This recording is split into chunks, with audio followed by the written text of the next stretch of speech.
ሁለተኛ ነገሥት ምዕራፍ 2 ከቁጥር 23 ጀምሮ ነው ያለው ቃሉ። አሁን ያነበብኩት ደርሳችሁ ማንበብ ማየት ትችላላችሁ። የእግዚአብሔርን ሰው በሰደበው ቁጥር በቃ ጨምሮ አላወጡም ቃላቱን ሞላጣ ባሉበት ቃል ነው የተመቱት የተጎዱት።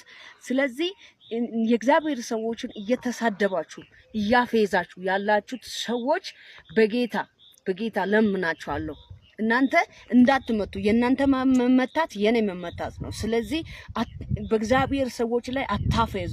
ማፌዝ ጥሩ አይደለም፣ ወደ አደጋ ያደርሳል፣ ወደ መጥፋት ያደርሳል። 42 ወጣት ማለት እስቲ አስቡት።